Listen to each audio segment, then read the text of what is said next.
It was the coldest night of the year. Snow fell slowly from the dark sky, covering the streets of Manhattan in a soft, white blanket. Most people had gone home, safe and warm inside their apartments. But Clara Evans sat alone on a bench just outside the hospital, hugging her thin coat tighter around her body. She had been working a long shift at St. Grace Hospital. As a nurse, she was used to long hours, tired feet, and little sleep. But tonight was different. When she finally checked her phone during her break, she saw the message she never expected. Building evacuated. Gas leak. Unsafe to return. Shelter, if needed. Clara's small apartment, the one she had rented with her little savings, was now unsafe to live in. The building had been sealed, and the manager said it could take weeks before repairs were complete. She had nowhere to go. No family, no close friends. She had moved to the city only 8 months ago, chasing her dream of working in a hospital. It had taken everything she had to get here. Now, with no place to sleep, she sat outside, hoping her coat and scarf would keep her warm. Her hands were freezing, her toes were numb, but she didn't want to cry. Not here. Not in front of strangers walking past. She told herself she would figure something out in the morning. Maybe a cheap motel for a night or two. Maybe the staff nurse office had a spare cot. She just needed time to think. Inside the hospital, the halls were quiet. Most of the patients were asleep. Doctors walked quietly from room to room. On the 5th floor, in the children's wing, Elliot Hart stood beside his daughter's bed. Lila, his 6-year-old daughter, was asleep, her small hand holding a stuffed rabbit close to her chest. Her brown curls covered her pillow, and her breathing was soft and steady. The doctor had told Elliot that she was healthy, at least physically, but she still hadn't spoken a word in over 2 years. Ever since her mother passed away, Lila had stopped talking. Elliot watched her with tired eyes. He was a man used to pressure, known in the business world as a brilliant but distant CEO. He had built a tech empire from nothing, and now, at only 35, he had everything money could buy, except peace. He had come to the hospital tonight for a routine checkup for Lila. She had a cold, and he didn't take chances. Now that she was resting, he stepped out for a breath of air before heading home. As Elliot walked out of the hospital, he noticed the woman on the bench. At first, he didn't think much of it. Just another nurse waiting for a ride, maybe. But something about her caught his eye. Her hands were red from the cold, and her shoulders shook slightly under the thin coat. She looked like she had been sitting there for a long time. He paused, then slowly walked toward her. "You work at St. Grace?" he asked, his voice calm but deep. Clara looked up, startled. She blinked a few times, unsure if she should answer. "Yes," she replied softly.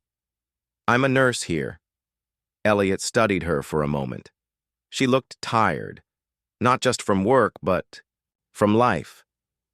There was sadness in her eyes, something he recognized, because he had seen it in the mirror many times. "You're waiting for someone?" he asked. She shook her head. "No, just resting for a bit." "You look cold," he said. "And you don't look like someone who has a place to go tonight." Clara hesitated, then nodded slowly. There was no use hiding the truth. "My apartment building had a gas leak. It's closed off now. I don't have family here. I was trying to figure out what to do." Elliot was silent for a moment. Snowflakes landed on his dark coat, melting quickly. "I don't usually do this," he said finally. "But I have a question for you, and I want you to be honest." Clara looked at him, confused. "Okay." He looked straight into her eyes and said, "You need a home, and I need a mother for my daughter." Clara blinked. She thought she had misheard him. "What?" "My daughter. She hasn't spoken in 2 years. She needs warmth, a gentle voice, a woman's care, not a nanny who watches the clock. Someone real, someone kind. And you?" He glanced down at her name badge. "Clara, I think you might be that person." She stared at him, unsure whether to laugh, cry, or walk away. "Wait, are you offering me a job?" she asked. "I'm offering you a place to stay," he said. "A job? A chance to help a little girl who's forgotten how to smile. It's not charity. I'll pay you well, but it has to be from the heart. That's what my daughter needs." Clara was silent. Her world had changed so quickly in one night. Now a stranger, a powerful CEO, was offering her shelter, a job, and something she hadn't felt in a long time: purpose. "I need to think," she whispered. Elliot nodded. "Of course, but it's warm in the car, and I have a driver. Let me at least take you somewhere safe tonight." Clara looked at the snow, then at Elliot. Something about his voice made her feel not afraid. She stood slowly, brushing the snow off her coat, and without another word she followed him to the car, where something unexpected was already beginning. Clara sat quietly in the back seat of the black car, the soft hum of the engine filling the silence. Outside, the city lights blurred through the frost-covered windows.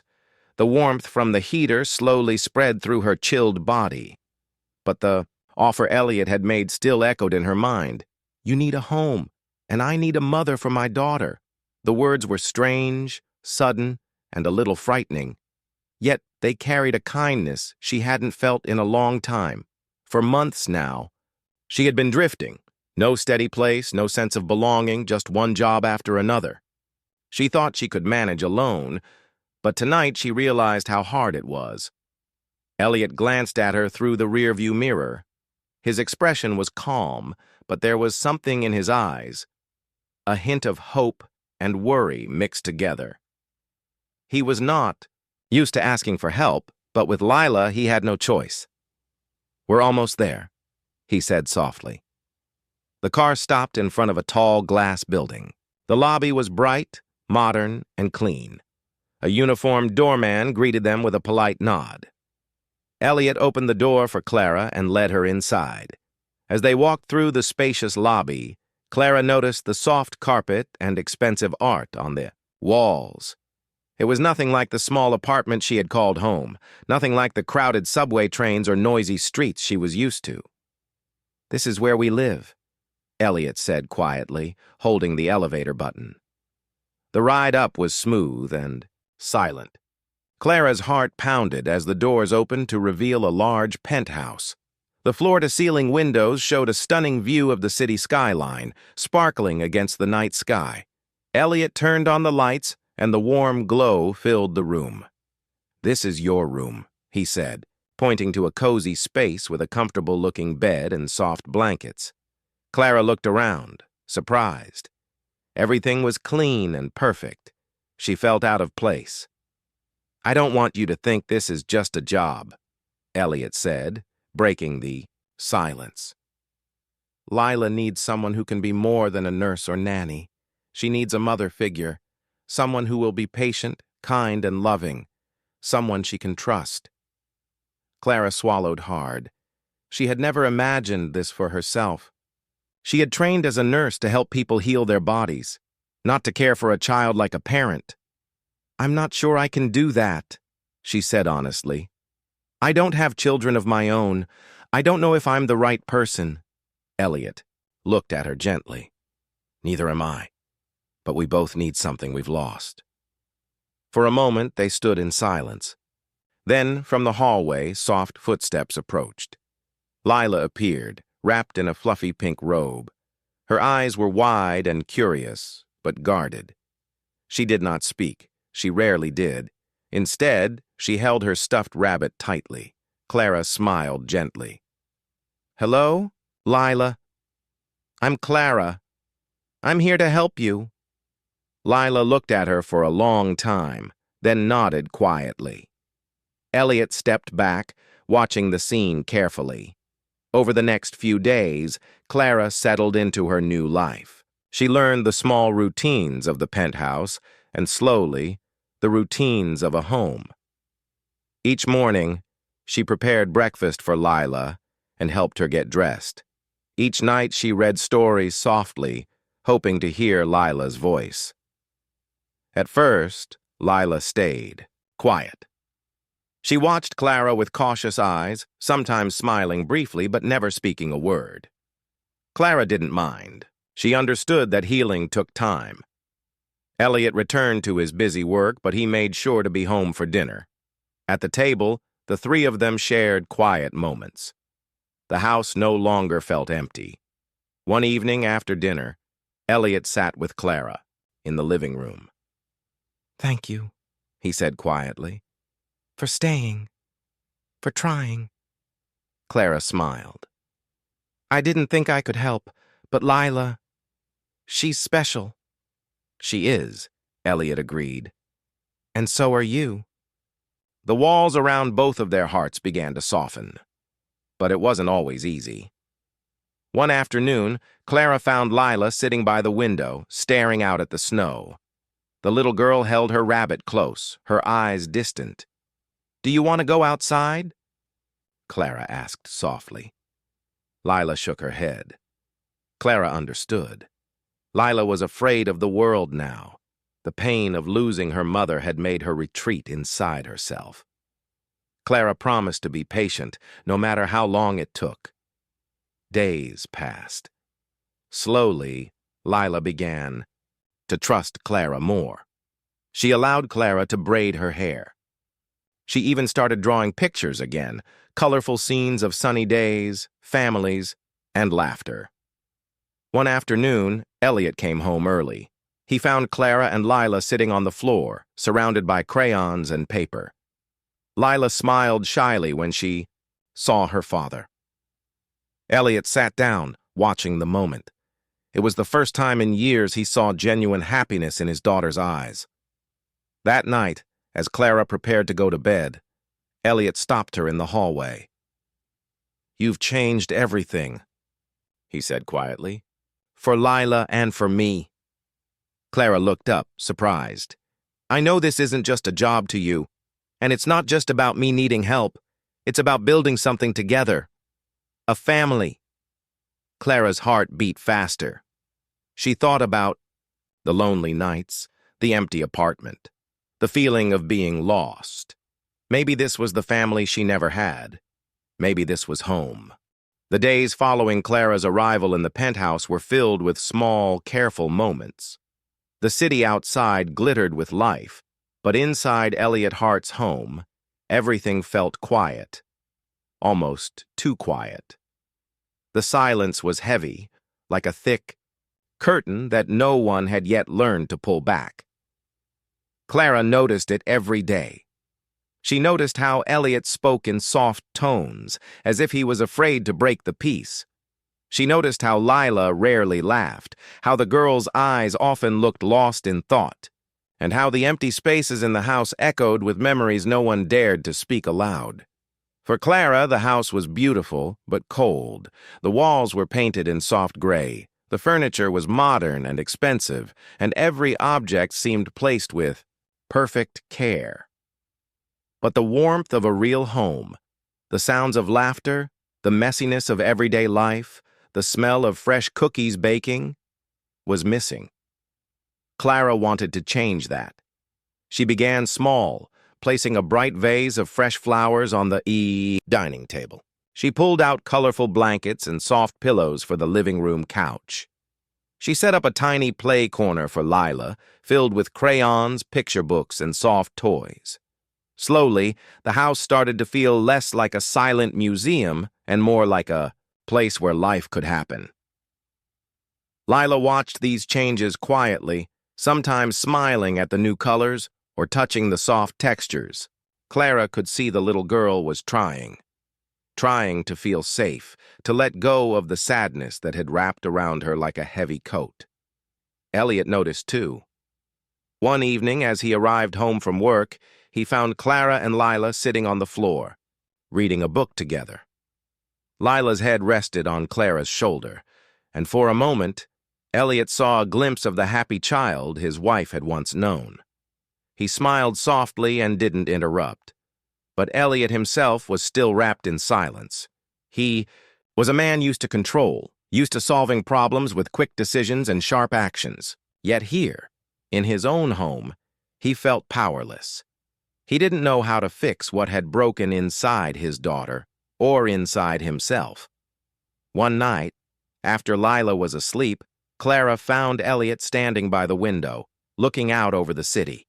"It's beautiful," she said quietly, stepping closer. He didn't turn at first.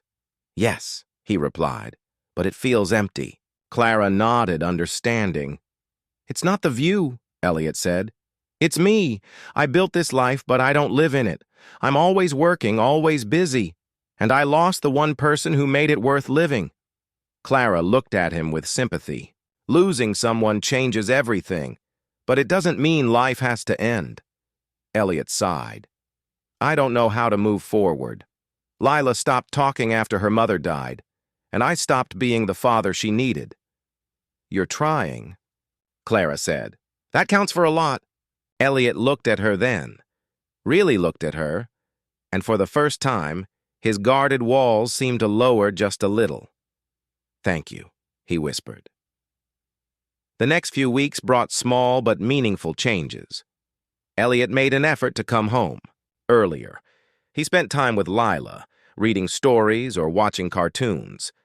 Clara helped him find ways to connect with his daughter, gentle games, quiet walks, shared meals. Lila began to smile more often. She didn't speak yet, but she laughed softly at Clara's silly faces and let Elliot hold her hand without pulling away. One afternoon, Clara caught Elliot watching Lila as she played on the floor. His eyes were soft and full of love, but also fear. "What scares you?" Clara asked gently. Elliot hesitated. "That I'll lose her too. That no matter what I do, I can't protect her from pain." Clara reached out and took his hand. "You can't protect her from everything, but you can be there. You can love her, and that will mean everything." They sat quietly for a moment, the sounds of the city faint behind the windows. For Clara, these moments were new. She had never imagined she could be part of a family. A real family with a little girl who needed her and a man who slowly trusted her. But not everything was easy. One evening, as Clara prepared dinner, Elliot returned, late and tired. Stress from work made him distant. He barely spoke, lost in his thoughts. Clara felt the old walls rise again. The silence between them grew thick, uncomfortable. Lila sat quietly at the table, watching the two adults with curious eyes. Suddenly, Clara's phone rang. It was her sister. She stepped away to answer, her voice low and careful. "Clara, I need help," her sister said, her tone urgent. "Can you lend me some money? I'm in trouble." Clara's heart ached. Her sister had been distant for years, struggling with problems Clara had tried to ignore. But now, hearing the desperation in her voice, Clara felt torn. She didn't want to bring trouble into this new life she was building, but she also couldn't ignore family. After the call, Clara sat down, unsure what to do. Elliot noticed her silence. "Is everything okay?" he asked. Clara shook her head. "It's my sister. She needs help, but I don't know if I can. I don't want to cause problems here." Elliot studied her face. "You won't cause problems. We all have parts of our past that come with us. What matters is how we face them." Clara smiled weakly. "Thank you." That night, as she lay in the guest room, Clara thought about the strange new path her life had taken. She had come here with no home, no family, no direction. Now she had a place to stay, a little girl who depended on her, and a man who was slowly letting her in. It wasn't perfect, it wouldn't be easy, but it was a start. And for Clara, that was enough. The cold winter outside seemed to lose its sharpness as days passed inside the penthouse.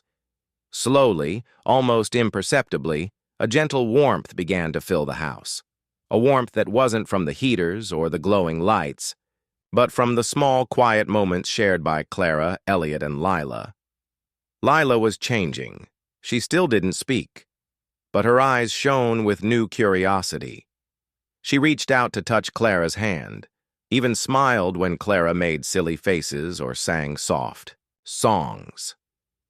Sometimes she even hummed quietly to herself, a sound that made Clara's heart leap with hope. One chilly morning, Clara found Lila sitting by the window, watching the snow fall. The little girl's fingers traced the icy patterns on the glass, and for a moment, Clara thought Lila might say something. Instead, Lila looked up and smiled at Clara, a small, shy smile, and then pointed outside. Clara nodded. "Would you like to go outside and play in the snow?" Lila's eyes widened, but she didn't say no. Excited, Clara helped her put on her coat, mittens, and boots. Elliot watched from the doorway, unsure, but hopeful. "Be careful," he said softly. Together, Clara and Lila stepped into the snowy world. The cold air was sharp, but Lila's laughter, when it came, was bright and clear. She made tiny snowballs, threw them at Clara, who pretended to be surprised, and even made a small snowman with carrot nose and pebble eyes. For Elliot, watching from inside, it was a sight he had missed more than he realized. His daughter was coming back to life. That evening, after Lila was tucked into bed, Clara and Elliot sat in the living room. The fire crackled softly in the fireplace, and for once the silence between them felt comfortable. "Thank you for today," Elliot said quietly. Clara smiled. "She needed it." "We both did." Elliot looked at her with new respect. "I'm learning that love isn't about fixing everything at once. It's about small moments over and over." Clara nodded. "That's how families grow." As days turned into weeks, the walls around Elliot's heart began to crumble. He started opening up, sharing stories about Lila's mother, about his fears, about how lonely he felt. Clara listened without judgment, offering kindness and understanding. One afternoon, while Lila napped, Clara and Elliot cooked together in the kitchen. It was the first time Clara saw him relaxed, laughing at her silly mistakes while trying to bake cookies. They talked about simple things, favorite books, childhood memories, dreams for the future. The penthouse no longer felt like a cold palace, but a home where two people slowly found each other. But even as the warmth grew, Clara noticed Elliot's hesitation. One night, after putting Lila to bed, Clara found Elliot staring out the window. Again. "What are you thinking about?" she asked gently. He sighed. "I'm afraid that if I open my heart, I'll get hurt again." Clara stepped closer. "Love is always a risk, but sometimes it's worth taking." He looked at her, eyes searching. "Do you think I can love again, after everything?" Clara smiled softly. "I believe we all can, when we're ready."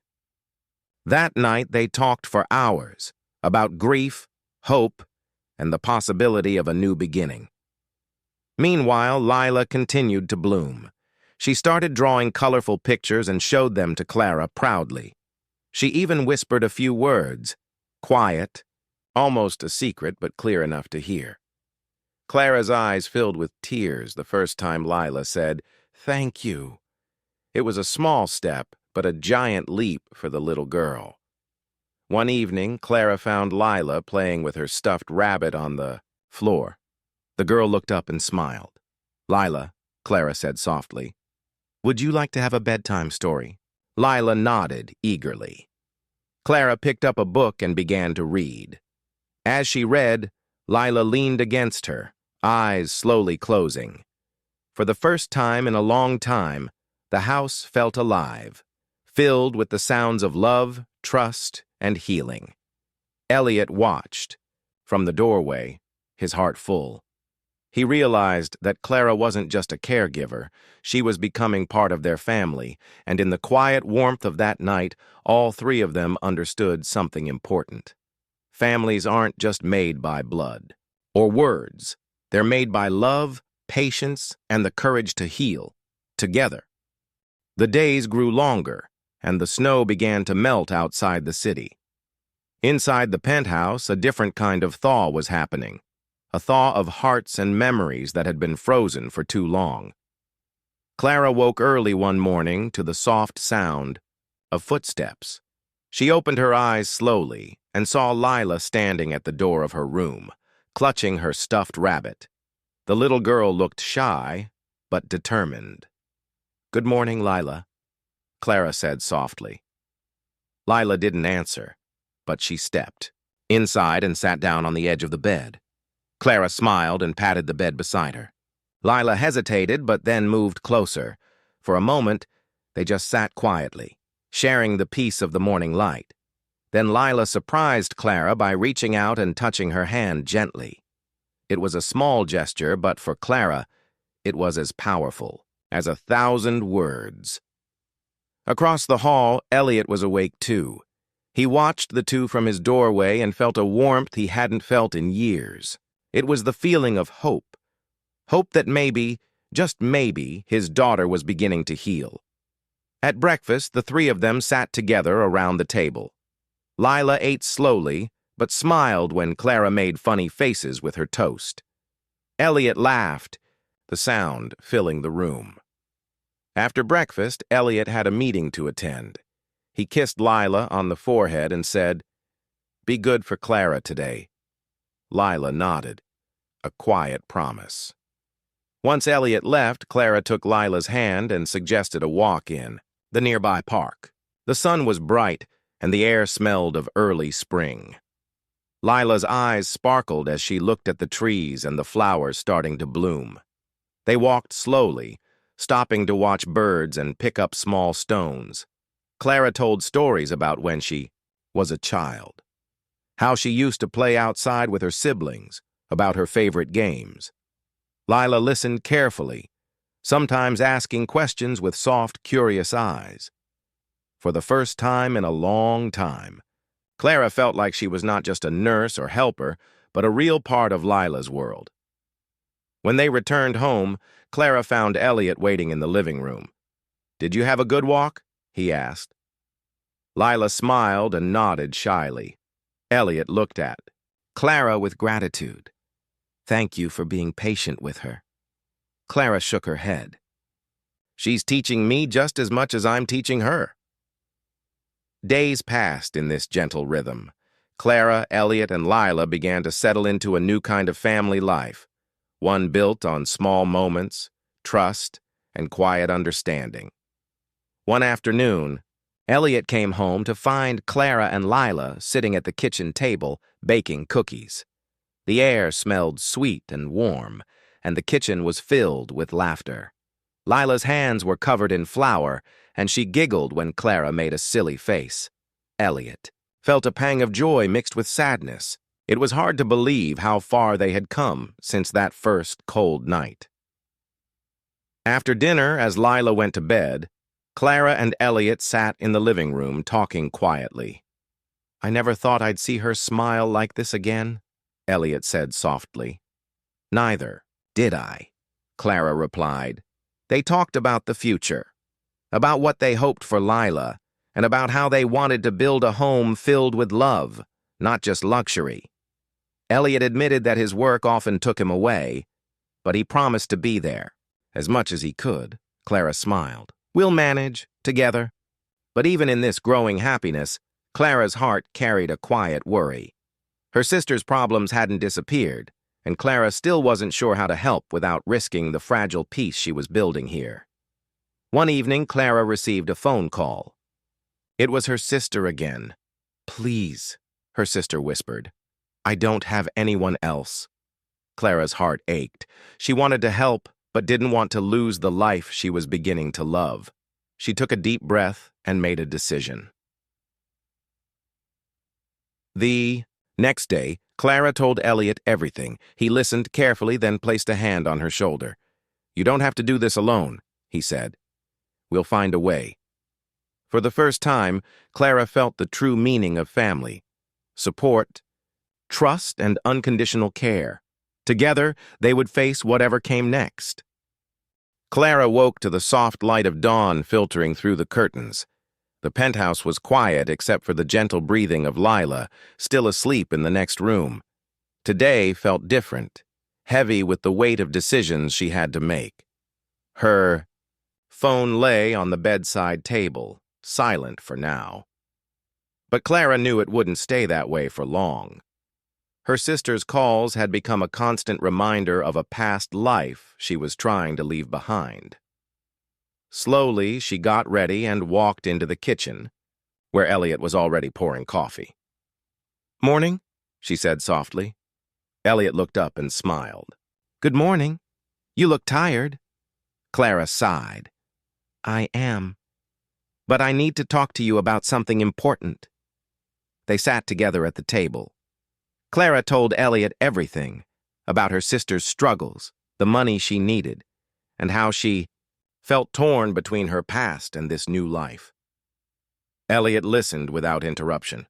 When she finished, he reached out and took her hand. "You're stronger than you know," he said. "And you don't have to carry this alone." Clara smiled, grateful for his kindness. "I want to help her, but I don't want to lose what I have here, with you and Lila." Elliot nodded. "We'll find a way to support her without hurting ourselves." That day, Clara called her sister back. They talked quietly, and Clara promised to help, but only if her sister was willing to try, to change. It wasn't an easy conversation. Tears were shed, and old wounds reopened. But for the first time, Clara felt hopeful. Over the next few weeks, Elliot and Clara worked together to support her sister. They found a counselor who could help, and Clara's sister agreed to meet. Meanwhile, life inside the penthouse continued to improve. Lila's soft words grew clearer each day. She started to speak simple sentences and even asked questions about the world around her. One afternoon, Clara found Lila drawing pictures on the living room floor. The images were bright and full of life. Families holding hands, children playing in the sun. Clara knelt beside her. "These are beautiful, Lila. Do you like drawing?" Lila nodded, a shy smile spreading across her face. Elliot watched from the doorway, pride shining in his eyes. That evening, after Lila was asleep, Clara and Elliot sat by the fire. The air was warm, filled with the quiet comfort of a home finally, feeling like home. "Thank you for staying," Elliot said, "for giving Lila and me a chance." Clara shook her head. "Thank you for trusting me." Their hands met, fingers intertwining. It was a simple touch, but it spoke volumes of healing, of new beginnings. But healing was not without challenges. One morning, Elliot received a call from his office. A problem had arisen that demanded his immediate attention. It meant traveling. Out of town for several days? He hesitated. Leaving meant leaving Lila with Clara alone. He worried about how she would manage. Clara saw the worry in his eyes. "I can handle it," she said firmly. "You need to go." Elliot sighed but nodded. "I'll call every night." The first night without Elliot was hard. Lila cried softly, in her sleep, and Clara stayed by her side, whispering comforting words. But she did not give up. She held Lila's hand, sang lullabies, and reminded herself why she was there. The next day, Lila woke smiling. She said her first clear sentence. "I love Clara." Tears welled up in Clara's eyes. She hugged the little girl tightly, feeling a deep bond forming. Days passed, and Elliot's calls came as promised. He heard about the small victories, Lila's first steps, her new words, the laughter that filled the penthouse. When Elliot finally returned, Lila ran to him, arms open wide. Elliot lifted her into a warm embrace. "I missed you," he whispered. Lila looked at Clara, then back to her father. "I love you both," she said simply. In that moment, the three of them understood something important. They were no longer strangers brought together by need. They were a family, imperfect, healing, and full of hope. The sun was rising over the city, casting a warm, golden glow through the large windows of the penthouse. Inside, the air was filled with a gentle calm, a calm that had been missing for a long time. Elliot, Clara, and Lila sat together at the breakfast table, a quiet but strong bond holding them close. It was a simple morning, with the smell of fresh toast and coffee filling the room. But for them, it felt like a new beginning. Lila giggled as Clara helped her spread butter on her bread. "More, please," she said, her voice clear and joyful. Elliot smiled and reached out to ruffle her hair. "You're growing up so fast." Clara watched them both, her heart full. This was the life she had dreamed of, not the one she had imagined before, but better. A life where love could heal old wounds and create something beautiful. The past months had not been easy. Clara had faced the challenge of helping her sister while trying to build a new family. Elliot had struggled to balance work and fatherhood. Lila had battled the silence that grief had placed around her. But now, in this moment, all their efforts felt worthwhile. Later that day, Elliot took Clara and Lila to a small park nearby. The trees were blooming, and the air was filled with the soft buzz of spring. Lila ran ahead, laughing and chasing butterflies, her energy infectious. Clara walked beside Elliot, feeling the warmth of the sun on her face. "I never thought I could feel this happy again," Elliot said quietly. Clara smiled. "Me neither. But here we are." They stopped by a bench, watching Lila play. The little girl had started to speak more, her words filled with hope and curiosity. She asked questions about everything: the birds, the flowers, even the stars she had seen from the penthouse window. That evening, back at home, Clara prepared dinner while Elliot helped Lila with her homework. The penthouse was no longer just a house. It was a home full of laughter and love. After dinner, as Lila got ready for bed, Elliot took Clara's hand. "There's something I want to ask you," he said, his voice gentle but serious. Clara's heart skipped a beat. Elliot looked into her eyes. "Will you stay with us, not just for now, but forever? Will you be Lila's mother?" Tears filled Clara's eyes. She nodded, unable to find words at first. "I'd like that very much," she said finally, her voice soft but sure. They stood together in the quiet room, a promise passing between them, a promise of family, of love, and of new beginnings. As days turned into months, their life continued to grow stronger. Clara's sister began to heal with help from the counselor, and Clara found peace in knowing she had done all she could. Elliot's work became more balanced as he learned to prioritize what mattered most, and Lila blossomed into a happy, confident child, no longer afraid of silence or sadness. One afternoon, the three of them sat on the balcony, watching the sunset paint the sky in shades of pink and orange.